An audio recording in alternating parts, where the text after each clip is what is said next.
Welcome to strong dictation 5 second बाद शुरू होगा।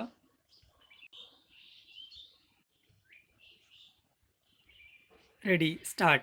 लद्दाख में वास्तविक नियंत्रण रेखा पर चीनी सेना की आक्रामक हरकतें जिस तरह बढ़ती जा रही हैं, उससे यही स्पष्ट हो रहा है कि चीन कपट के साथ उन्माद से भी ग्रस्त हो गया है।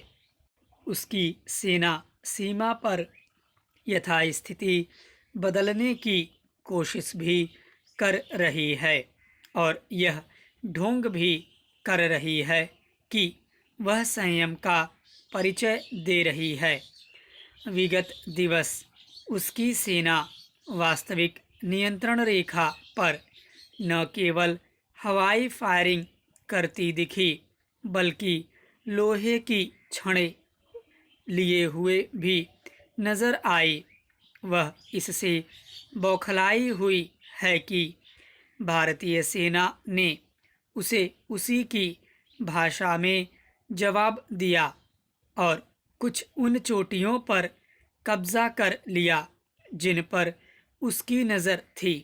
चूंकि चीनी सेना की हरकतों से यह साफ है कि चीनी नेतृत्व उसे उकसा रहा है, इसलिए भारत को हर परिस्थिति का सामना करने के लिए न केवल तैयार रहना होगा, बल्कि यह भी प्रदर्शित करना होगा कि वह अपने कदम पीछे खींचने वाला नहीं है। इसके लिए उसे अपनी सैन्य तैयारियों में तेजी लानी होगी।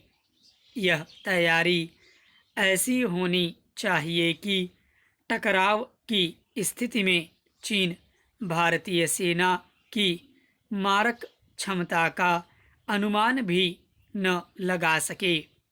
इसके साथ ही लद्दाख में चीन की आक्रामकता का जवाब अन्य मोर्चे पर देने के विकल्प भी खुले रखे जाने चाहिए। ये विकल्प हिंद महासागर में भी खुले रखे जाने चाहिए, जहां से बड़ी संख्या में चीनी मालवाहक जहाज गुजरते हैं। चीन को न केवल यह संदेश जाना चाहिए कि उसकी सैन्य शरारत का मुंहतोड़ जवाब दिया जाएगा, बल्कि यह भी कि उसकी तमाम बौखलाहट और गीदड़ भभकियों के बावजूद भारत एक जिम्मेदार राष्ट्र के तौर पर बातचीत के जरिए समस्या का समाधान करने को तैयार है।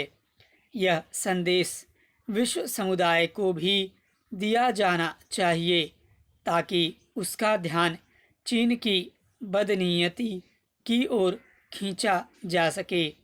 बातचीत के जरिए समस्या समाधान की प्रतिबद्धता जताने के साथ साथ चीन के समक्ष यह भी स्पष्ट करना जरूरी है कि उसका यह स्वांग चलने वाला नहीं कि उसके कब्जे वाली जमीन तो उसकी और शेष पर बातचीत संभव है। चीन के साथ कोई भी बातचीत उसकी शर्तों पर कदापि नहीं होनी चाहिए। चीन को दबाव में लेने के लिए अब यह भी आवश्यक हो गया है कि भारत उसके कब्जे वाले अपने इलाकों को लेकर अपना दावा नए सिरे से रेखांकित करे।